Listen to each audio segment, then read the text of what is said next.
भगवते वासुदेवाय। ओम नमो भगवते वासुदेवाय। ओम नमो भगवते वासुदेवाय। हरे कृष्णा। तो हम बहुत ही प्रेम से भगवान श्री कृष्ण की लीलाएं सुन रहे हैं। काफ़ी हफ्ते हो गए हैं और आज हम सुनेंगे किस प्रकार से प्रलंबासुर का वध बलराम जी ने किया। श्रीमद् भागवतम के इस अध्याय में बताया जाता है कि वृंदावन में वैसे तो गर्मी का मौसम था, लेकिन ऐसा महसूस हो रहा था जैसे वसंत का मौसम है। क्यों? क्योंकि वृंदावन में कृष्ण उस समय थे। बहुत सुंदर बताया गया है कि जो नदी और झरने थे वो उनके जल के कारण मौसम बहुत सुहाना था, और जितने भी वृंदावन के वासी थे उनको गर्मी बिल्कुल भी महसूस नहीं हो रही थी। बहुत ही सुहाना मौसम था। और वृंदावन के जो वन है उसमें पुष्प खिले हुए थे, पशु पक्षी मानो चहल पहल कर रहे थे, मोर और भंवरे गाना गा रहे थे। कभी सुना है ऐसा? और कृष्ण और बलराम और अपने मित्र जो हैं वो सब इस सुंदर वन में बहुत सारी क्रीड़ाएं करते थे। एक बार वो वहाँ पर वन में पहुँचे और प्रभुपाद जी बताते हैं कि हर एक मित्र ने फूलों की माला पहनी हुई थी और बहुत ही प्रसन्न थे। नाचना गाना, झूला पे झूलना, कृष्ण बंसी बजा रहे थे और मित्र नाचने लगे और कृष्ण के नृत्य की प्रशंसा करने लगे। आप लोगों ने पता नहीं ऐसा बचपन में किया है कि नहीं, लेकिन मैंने बहुत किया है। जैसे एक जगह खड़े होके गोल गोल गोल गोल घूमना यंत्र की तरह गोल गोल घूमना, और फिर जब चक्कर आता था तो इतना आनंद आता था, चक्कर आके फिर गिर जाना। तो ये सब मित्र भी ये करने लगे, गोल गोल यंत्र की तरह गोल गोल घूमने लगे और मेंढक की तरह कूदने लगे, एक दूसरे के ऊपर गेंद फेंकने लगे और कभी कभी तो मजाक में एक दूसरे को थप्पड़ भी मार देते थे। कुश्ती लड़ना, झगड़ा करना आपस में, एक दूसरे के बाल खींचना। तो इस तरह से वो बहुत ही आनंद प्राप्त करते थे एक दूसरे के साथ मस्ती कर कर। एक बार तो वो उन्होंने किसी के मित्र के आंखों पे पट्टी बांधी और फिर उसे कहा, पहचानो कौन सा मित्र कौन है। उसको पता नहीं क्या कहते हैं, ब्लाइंड फोल्ड, ब्लाइंड फोल्ड जो बोलते हैं हम उसको। तो ये सब इतना खेल कूद करने के बाद वो जब थक जाते थे तो आराम करते थे वन में। और लेकिन जब वो देखते थे कि गोपियां वहां से गुजर रही हैं, तो उनका जो दूध है, दूध की मटकी, वो चुरा के वहां से भाग जाते थे और दही चोरी कर लेते थे। और फिर दूध का भाव भी पूछते थे कि भाव क्या है, दूध का भाव क्या है। तो जब ये ऐसे खेल कूद कर रहे थे तो उस समय एक असुर जिसका नाम था प्रलंबासुर, वो इनके बीच में घुस गया, एक ग्वाल बाल के रूप में। तो असुर के रूप में नहीं, एक एक जैसे दूसरे बच्चे थे उसी प्रकार का उसने रूप धारण किया और उनके बीच में वो घुस गए। अब उसका वो इसलिए आया था क्योंकि वो कृष्ण और बलराम दोनों का अपहरण करना चाहता था। अब कृष्ण ने तो देख लिया, वो समझ गए कि ये तो एक असुर है, लेकिन उन्होंने ढोंग किया कि मैंने तो इसे पहचाना नहीं, और एक मित्रों जैसा व्यवहार किया उस असुर के साथ। जब विचार विमर्श करे तब कृष्ण सोचने लगे, उन्हें विचार आया कि किस प्रकार से इस असुर का वध करना चाहिए।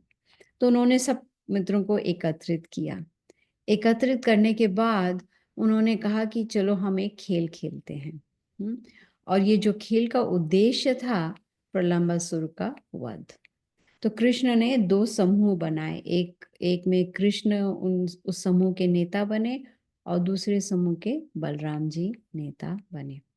और एक एक खेल उन्होंने किया जिसका नाम था हरिण क्रीडनम, मतलब जोड़ी में खेलना है और जोड़ी में कूदना है, ये था वो खेल। और एक दूसरे के समूह से आक्रमण करना है, और जो समूह हार जाएगा, तो जो जीत गए हैं उनको अपने कंधों पर उन्हें उठाना पड़ेगा। अब खेलते-खेलते ये जो सब मित्र थे, ग्वालबाल, वो सब भांडरिक वन के पास पहुँच गए। वहाँ पर एक वट वृक्ष था जिसको बोलते हैं ना बैनियन ट्री, उसके पास वहाँ पर पहुँच गए। और जो बलराम जी का समूह था, उसमें श्रीदाम और वृषभा दोनों जीत गए। जोड़ी में खेल रहे थे तो ये दोनों जीत गए। तो कृष्ण ने श्रीदाम को अपने कंधों पर उठाया और भद्रसेन ने वृषभ को अपने कंधे पर उठाया। अब एक प्रश्न उठता है कि भगवान कैसे हार सकते हैं, क्योंकि कृष्ण का समूह हार गया, तो भगवान कैसे हार सकते हैं? तो प्रभुपाद जी बताते हैं, अपने मित्रों को प्रसन्न करने के लिए कृष्ण हार गए। जिस प्रकार से जो पिता है वो जब पुत्र के साथ खेलता है तो वो ढोंग रचाता है कि मैं तो हार गया, तो इससे पुत्र को बहुत प्रसन्नता मिलती है। तो उससे पिता भी खुश हो जाता है कि मेरा पुत्र खुश है तो मैं भी खुश हूँ, तो दोनों को आनंद मिलता है। तो इस तरह से ये खेल तो खेल रहे थे, लेकिन ये जो असुर था जो एक ग्वालबाल के रूप में था, वो बलराम से हार गए। अब उसको वो जानबूझ के, क्योंकि वो बलराम को अपने कंधे पर उठाना चाहते थे, तो बलराम को अपने कंधे पे उठाया और तेजी से चलने लगा।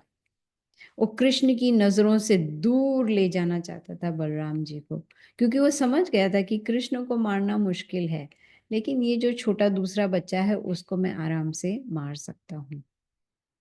और वो बहुत तेजी से चलने लगा और वो चाहता था कि कृष्ण की बलराम के ऊपर नजर ना पड़े और कृष्ण से दूर रखकर बलराम को बुरी तरह से उसके ऊपर आक्रमण कर सके। अब बलराम तो बलराम है, भगवान है, वो तो समझ गई ये तो एक असुर है। तो बलराम जी ने अपने दिव्य शरीर को भारी करना शुरू कर दिया। इतना भारी हो गए वो कि ये जो असुर प्रलंबासुर था वो इस भार को सह नहीं सका। कहा जाता है श्रीमद् भागवतम में कि वो भार उस तरह से उस असुर को लगा जैसे कोई सुमेरु पर्वत उसके ऊपर चढ़ गया हो, उठाना मुश्किल हो गया और उसकी गति जो थी वो बहुत धीमी हो गई, बहुत धीरे धीरे वो चलने लगा। तो जब उससे सहन नहीं हो पाया तो उसने अपना आसुरी रूप धारण कर लिया। बताया जाता है श्रीमद् भागवतम में, उसका वर्णन दिया गया है कि ये जो प्रलंबासुर था, उस ऐसा लग रहा था जैसे धधकती आंखें हैं उसकी, उग्र बाल, खराब दांत। और बलराम जी ने ढोंग किया कि अरे मैं तो बहुत घबरा गया, ये रूप देखकर, असुर का रूप देखकर मैं तो बहुत ही डर गया हूँ। अब बलराम जी इस असुर को मारना नहीं चाहते थे। क्यों? क्योंकि कृष्ण उसे मित्र बनाया था, मित्र की बनाया नहीं था, मित्र की तरह उसे अपनाया था। तो बलराम जी सोचने लगे, अब मैं क्या करूं, यहाँ पर तो असुर है। ओ, हो सकता है कृष्ण के पास दूसरा असुर है। तो बलराम जी चिंतित हो गए कि अब कृष्ण को लेकर चिंतित हो गए, लेकिन बलराम जी समझ गए कि ये जो असुर है उसने मेरा अपहरण किया है और कृष्ण को, कृष्ण और अपने मित्रों से मुझे ये दूर लेके आ गया है। इसलिए बलराम बहुत क्रोधित हो गए और अपने मुट्ठी से उस असुर के सर पर बहुत जोर से मारा। बहुत सुंदर वर्णन दिया है श्रीमद् भागवतम में कि ऐसे मारा जैसे ना इंद्र ने अपने वज्र से किसी पर्वत को मारा हो, और जैसे ही मुट्ठी से मारा तो इस असुर का सर चकनाचूर हो गया। बताया जाता है कि जैसे तेज बिजली हो उससे पर्वत चकनाचूर हो जाता है, उस प्रकार से इस असुर का जो सर है वो चकनाचूर हो गया। वो खून की उल्टियां करने लगा और बेहोश हो गया, उसका सर फट गया। और जब उसका सर फटा तो बहुत जोर से शोर आया, जमीन पर गिर गया और उसकी मृत्यु हो गई। जब मित्रों ने ये देखा, वहाँ पर मित्र भी पहुँच गए क्योंकि इतना आवाज़ आया, जब मित्रों ने देखा, तो वो हैरान हो गए कि ये सब हुआ कैसे? और वो प्रसन्न भी हो गए कि एक असुर का वध हो गया है। तो वो एकदम से भागे-भागे गए और बलराम जी को उन्होंने गले से लगाया और बहुत उनकी प्रशंसा की। और उस समय देवी-देवताओं ने ऊपर से फूलों की बौछार की बलराम जी के ऊपर और सब मित्र कहने लगे, "बहुत खूब, बहुत खूब, बहुत खूब" कहने लगे उन्हें। इतनी तारीफ़ की। क्यों? क्योंकि उनके हृदय में बलराम जी के लिए बहुत प्रेम था और उन्हें लगा कि बलराम जी जो हैं, वो मौत से लड़कर आए हैं। उनको थोड़ी पता था कि ये भगवान स्वयं भगवान हैं। ये जो मित्र थे ग्वालबाल, उन्हें कोई भी अ, शंका भी नहीं थी कि ये भगवान हो सकते हैं और देवी-देवता भी बहुत प्रसन्न हो गए। उन्होंने इतनी सारी फूलों की बौछार की और उन्होंने भी बलराम जी की बहुत प्रशंसा की। अब इस प्रकार बलराम जी ने प्रलंबासुर का वध किया। अब ये जो हम लीलाएँ सुनते हैं हर शुक्रवार को, तो उसमें हमें एंटरटेनमेंट नहीं ढूँढना चाहिए कि अरे! कितनी सुंदर लीला थी, अरे! इस तरह से मारा या नहीं। उससे हमें हमें सोचना चाहिए कि इस लीला से हमें क्या सीख प्राप्त होती है? क्या हम सीखते हैं इससे? ये प्रलंबासुर है कौन? भागवतम में तो दिया है कि ये एक असुर था जिसका वध बलराम जी ने किया, लेकिन बहुत सुंदर तरीके से समझाया गया है कि ये जो प्रलंबासुर है, ये जो असुर है, ये एक वासना की इच्छा के समान है जो हृदय में विराजमान है। और एक मित्र के रूप में ये इच्छा आती है। मित्र के रूप में जिस प्रकार से कृष्ण ने इस प्रलंबासुर को एक मित्र की तरह अपनाया था, तो एक मित्र के रूप में इच्छा आती है और ये दिलासा देने के लिए कि आपको बहुत आनंद प्राप्त होगा। ये जो आपकी इच्छा है, वासना की इच्छा, इससे आपको बहुत आनंद प्राप्त होगा। हुँ? लेकिन ये जो प्रलंबासुर हमारे हृदय में है, वासना की इच्छा, वो हमारी बुद्धि का अपहरण कर देती है। जिस प्रकार से प्रलंबासुर ने बलराम जी का अपहरण कर दिया था। तो इस प्रकार से ये इच्छा जो है हमारी बुद्धि का अपहरण कर देती है और हमें कृष्ण से दूर ले जाती है। जिस प्रकार से बलराम जी को कृष्ण से दूर ले गया प्रलंबासुर। तो जिस प्रकार से असुर ने बलराम जी का अपहरण किया है, उसी तरह ये जो भ्रमक इच्छा है, इसे कहते हैं डिसेप्टिव डिज़ायर। ये जो भ्रमक इच्छा है, वो ये प्रलंबासुर की तरह है हमारे हृदय में विराजमान और वो हमें कृष्ण से दूर ले जाती है। तो अगर हम इस इच्छा को अपने हृदय से निकालना चाहते हैं, तो हमें एक गुरु की आवश्यकता होगी। जिस प्रकार बलराम जी ने प्रलंबासुर का वध किया और आध्यात्मिक मार्गदर्शन अगर हमें गुरु से प्राप्त होगा और उनसे हमें आध्यात्मिक शक्ति भी प्राप्त होगी, तब इस भ्रमिक इच्छा को हम अपने हृदय से दूर कर सकते हैं। और अगर हम ऐसा करेंगे तो फिर हम कृष्ण के पास आ सकते हैं। तो अगर हम गुरु की आज्ञा का पालन करेंगे तो हम इस आध्यात्मिक जो हमारा हमारा मार्ग है उसमें हम सफलता प्राप्त कर सकते हैं। तो इसलिए भगवत गीता में भी भगवान श्री कृष्ण अर्जुन से कहते हैं चौथे अध्याय में, तद विधि प्रणिपातेन परिप्रश्निन सेवया उपदेक्षन्ति ते ज्ञानम ज्ञानिनः तत्वदर्शिनः। हमें उस तत्वदर्शिना के शरण में जाना चाहिए। तत्वदर्शिना कौन है? जिसने भगवान को देखा है। और उसी अध्याय में कृष्ण बताते हैं एवं परंपरा प्राप्तम। तो ये जो आचार्य परंपरा में आते हैं, ये सब तत्वदर्शिनी हैं। और हमें क्या करना है? हमें उनके पास जाना है, उनकी सेवा करना है और उनसे अपनी जिज्ञासा पूर्ण करनी, उनसे पूछना है, प्रश्न करने हैं कि इस मानव जीवन का उद्देश्य क्या है, किस प्रकार से हम इस जन्म मृत्यु के चक्कर से बाहर निकल सकते हैं। तो गुरु की आज्ञा का पालन करेंगे तो हम अपने आध्यात्मिक जीवन में सफलता प्राप्त कर सकते हैं। लेकिन उसके लिए हमें क्या करना है? हमें अंदर से भी काम करना है और बाहर से भी काम करना है। मैं एक बहुत सुंदर कहानी सुन रही थी, कहानी नहीं है ये, सत्य है।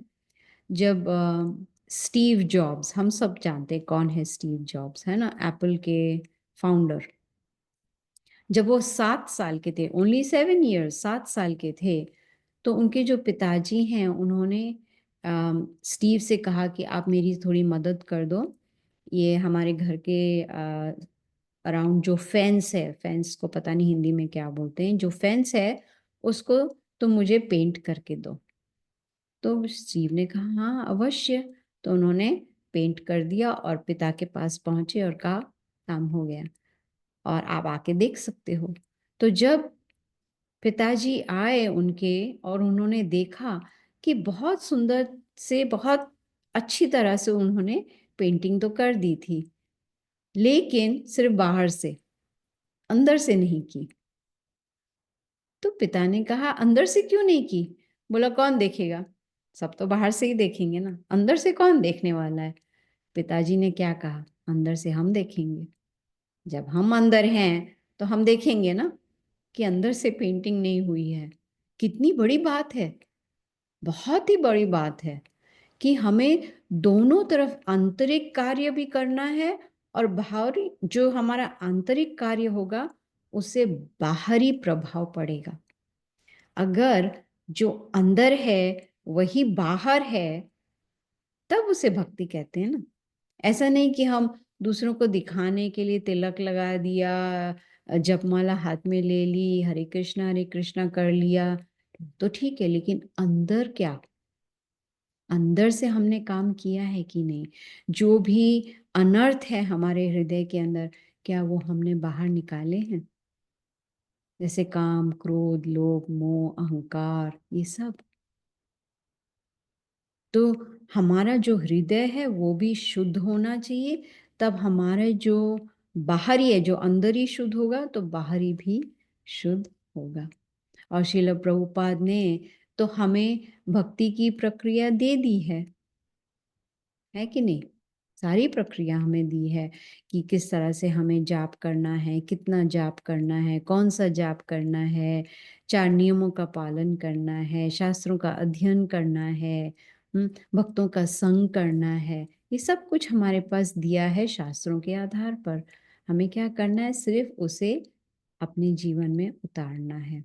ऐसा जब हम करेंगे तो जो भ्रमिक इच्छा हमारे हृदय के अंदर है वो दूर हो जाएगी और हम कृष्ण के नजदीक जा पाएंगे। इसलिए बहुत आवश्यक है कि हम सुने और हम गीता जाप माता करें, क्लास लगा कि हम सुने और हम जाप भी करें। क्योंकि जब हम हरे कृष्ण महामंत्र का जप करते हैं तो वो बहुत ही पावरफुल साउंड वाइब्रेशंस हैं जो हमारे कानों में जाके, हमारे हृदय में जाके उसे शुद्ध करते हैं।